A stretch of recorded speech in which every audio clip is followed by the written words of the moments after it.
You're listening to WSOU 89.5. I'm Caroline, and I'm joined here with Ian Regal. Regal. Ian Regal. How are you? I'm doing all right. How are you doing today? Good. Thanks for coming in. Thanks for having us. Would you like to explain what you're doing? Yeah. So I'm here talking about Broke Out West, which is a documentary travel series that we're going to be kicking off on June 30th, which is when we're leaving. We're going to be heading out and seeing the country. Me and my fellow co-host, Jeremy Gillespie, we're going to be riding motorcycles. We're going to leave from LBI, and from there we're going to be talking to individuals and small business owners and organizations about what they've been doing to get by. What's happened since the recession, how they've been able to stay afloat, and ultimately what their vision of the American dream is. And, we're, like I said, leaving from LBI. I think the furthest west we're going to be is San Francisco. Okay. And then we're going to kind of do the turnaround. So what do you hope to accomplish most out of this whole trip? Well, out of the trip, we're really hoping to see America, and not just from my own personal perspective, to kind of break down some of those stereotypes, I guess, for lack of a better word, that I have about certain places in America.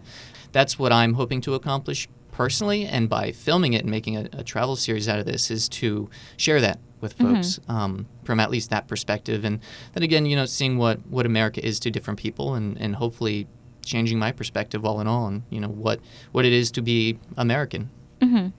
And you kind of hope to break down exactly what the American dream is, right? Hopefully so, yeah. I think, and I have done a little bit of, like I mentioned earlier, talking to people about the American dream.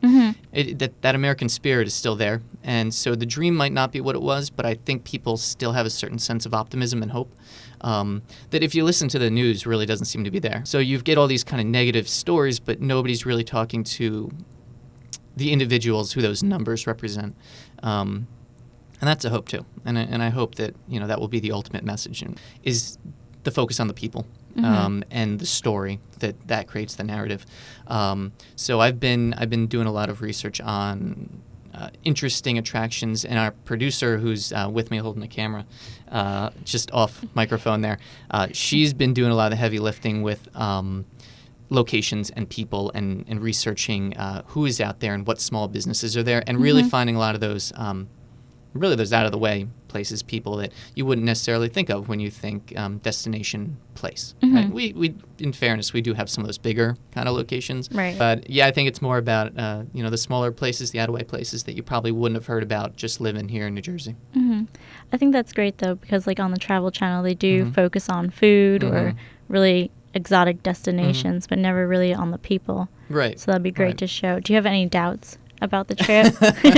No, I'm fully 100% confident. There are challenges though, right? So riding a motorcycle is dangerous. Every time I'm out, somebody's not paying attention, right? So there's usually some sort of hairy call somewhere around, right? And then you multiply that by another motorcycle. And so that's dangerous. And we're an independent outfit. It's a 5-member crew, 2 hosts, 3 crew members. And so being an independent outfit, we're basically self-financed. So getting there and back again on our budget has been challenging all through pre-production. I think we're pretty much spending money before we have money. We and speaking of the financing, we do have an Indiegogo set up. So we've had a bunch of great contributions by folks, which is really rewarding and really gives me the confidence, and that's where I think I'm speaking from a place of confidence, just the support that we've gotten, that other people do believe in it. So we Indiegogo, Broke Out West, little plug, if anybody was interested in supporting. I think that's going to run for another 30 days or so. Okay. So if people still wanted to help out. Okay. So if people still wanted to go on and support, we will be up even after we've left on the trip. And whatever your support level is, you'll get the swag that we've set for that particular support point. So yes, I'm confident we'll get there. Aside from some of the dangers that are out of our control. Okay.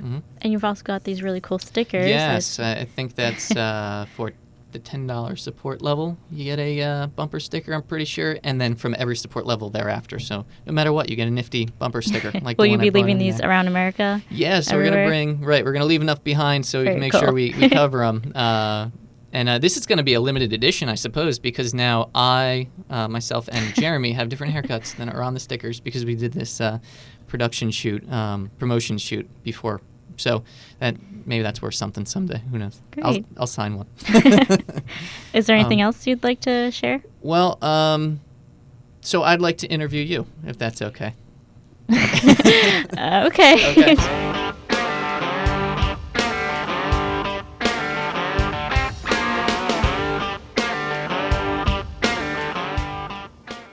You're a junior or senior now? You're the news director here, right? You're a big wig, so you're a junior? Mm-hmm. Yeah, okay, so you've got at least another year, unless you do the super fifth year.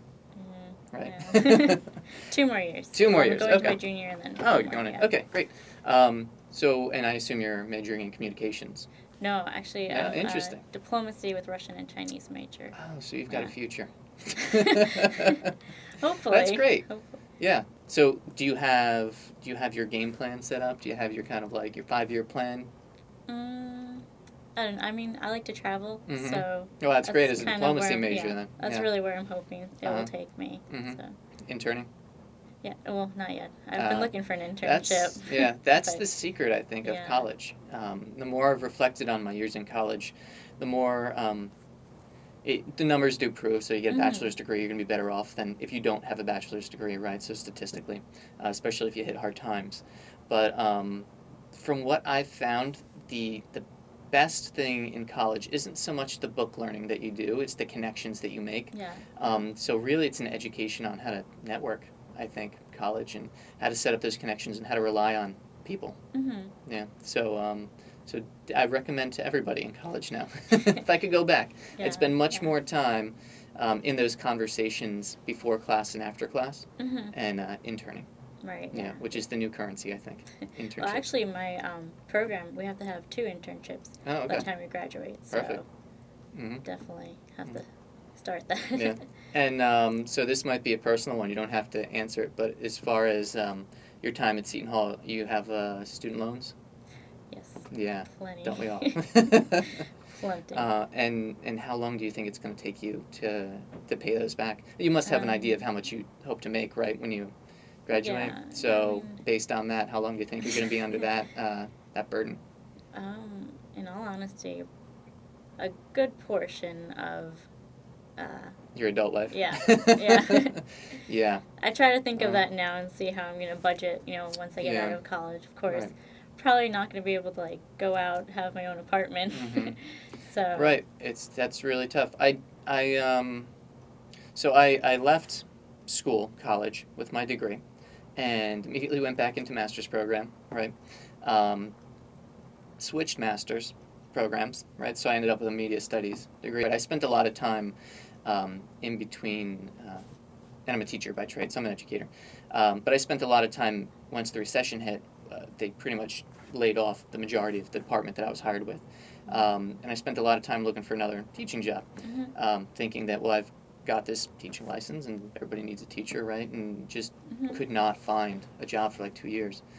So did a lot of, I worked as a day laborer, worked as a tutor, haul dirt, that kind of thing. I worked for I loaded boxes in the back of a truck, not to name corporations, but it's interesting because my mentality at the time was, well, the bachelor's degree was supposed to be the thing, so I guess the master's degree will be the thing. So that's where, at this point, where all my loans come from. It's an interesting place to be. Yeah. I mean, that is the big question, I think, for a lot of students is, do you just stick with your bachelor's? Do you even go to get your master's? Because that's just going to be even more money. Right. And then if you take time off in between, then that's a whole huge gap, Yep. It's confusing. Right. Yeah. Hopefully, by the time you graduate, you have it figured out. Hopefully, you're right. That's the hope for everybody, no matter what degree they're looking to get. I just found it interesting that it seems to be that I think the focus has been on just that paper, and instead the focus should probably be on more of the experiences and the people and those connections. Right. I mean, if I could give anybody advice right now who's still in college, it would be to make as many connections as you can and not to be afraid to branch out and wear many hats. That's what saved me, I think, from having to go back home, I guess, after living on my own, wearing many hats, and doing what it takes. And I think the one thing this country has going for it as far as its workforce is that people want to work. Yeah. I don't think people are afraid of work. I don't think my generation, I don't think your generation expect things to be handed to them. And so, yeah, we'll complain. And that the system does seem to be, everything does seem to be against us and where we are and where we sit in the economy. But, I've seen some people really bust their butts, to get it done. Oh, yeah, definitely. It's actually funny. The other day, someone said to me, they were like, your generation, you've been handed everything. And I'm just like, I don't agree. I mean, right, like what? I know so many people just doing internships and they're not even paid, Right. But we do it because we're going to work the hope, for it, right? Yeah. The hope that this will be the break, and it doesn't always work out. And so then Yeah. you find yourself at a certain age or a certain point in your life where you're just bouncing between unpaid gigs and you're still making coffee for somebody else, which is a shame and it's sad. But the fact that I think folks are willing to then have that internship, which a lot of them are basically full-time jobs, when you put all the hours into it, and then come home and take on another job, whether it's a part-time job or full-time job.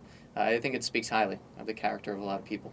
Thank you so much for joining us today. Thank you for having me. And good luck on your trip. And I look forward to even doing an interview after. That would be terrific. That'd be really yeah, great to see how it all goes. I'd love to share some stories from the road. Yeah. Great. Thank you. All right. So you're welcome. Check out brokeoutwest.com. If you've got a couple dollars in your pocket you want to support and be a part of the documentary, we've got an Indiegogo campaign up, and the more we can raise, the more content we can create, and the more of this country we can show. Thank you very much for having me. Thank you.